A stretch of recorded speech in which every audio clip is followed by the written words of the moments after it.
তারা যদি আদেশ না মানে তাহলে একটাও মানা যাবে, কিন্তু তারা একটা মানছে আর একটা মানে নাই। এটার নাম হলো অপরচুনিস্ট। একটাকে যদি আউট করেন আর একটা অটোমেটিক মৃত্যুবরণ করবে, এইটা তাদের জন্য সুইসাইডাল আর্গুমেন্ট হচ্ছে। সালাউদ্দিন ভাই সংবিধান ভায়োলেট না করিয়া ঐক্যমত্য কমিশনের মেম্বার কিভাবে হয়েছে? বিএনপির 31 দফার 1 নম্বর দফা সংবিধান সংস্কার কমিশন গঠন। ওরা নিজেরাও সংশোধনে বিশ্বাস করে না। ওনাদের আর্গুমেন্ট হলো আদেশ মানবে না, কিন্তু থাকবে না শুধু গণভোট।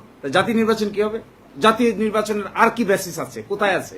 কে দেখাতে পারবে যে অমুক আইনের অমুক বিধি, অমুক প্রবিধি, অমুক সিদ্ধান্ত, অমুক জায়গা মতে 12ই মার্চে জাতীয় নির্বাচন অনুষ্ঠিত হবে? So first question and is answer.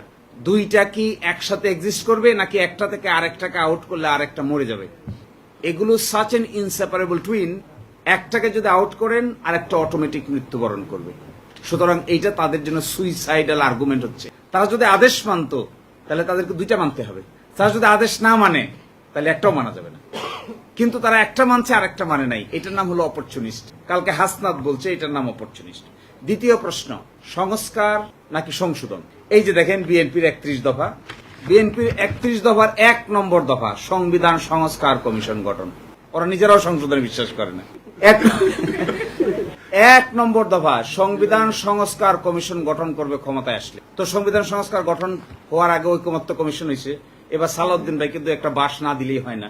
দেখেন কি কয় সে বলছে গতকালকে প্রধান নির্বাচন কমিশনার নাকি সংবিধান ভায়োলেট করে ওই শপথের পত্রটা তাকে পাঠিয়েছে। তাহলে আমার সালাউদ্দিন ভাই সংবিধান ভায়োলেট না করিয়া ঐকমত্য কমিশনের মেম্বার কিভাবে হয়েছে? ঐকমত্য কমিশনের one of the influential member ছিলেন mister home minister mister Salahuddin Ahmed. তো মিস্টার সালাউদ্দিন আহমেদ এখন যে হোম মিনিস্টার হয়েছেন, ঐকমত্য কমিশনের বিএনপি রিপ্রেজেন্টেটিভ ছিলেন। এটার যদি কোনো বৈধতা না থাকে, সাংবিধানিকভাবে তো ঐকমত্য কমিশন বলতে কিছু নাই, বাংলাদেশের কোনো আইনে তো ঐকমত্য কমিশনের কোনো বেসিস নাই। তাহলে এইটার সদস্য ওইটা হয়ে ওখানে ওই সদস্য হয়ে তিনি নিজে সংবিধান কিভাবে সংস্কার করা যায় ওই পরামর্শ দিচ্ছেন। ওটা কি হলো, সংবিধানের ভিতরে হয়েছে?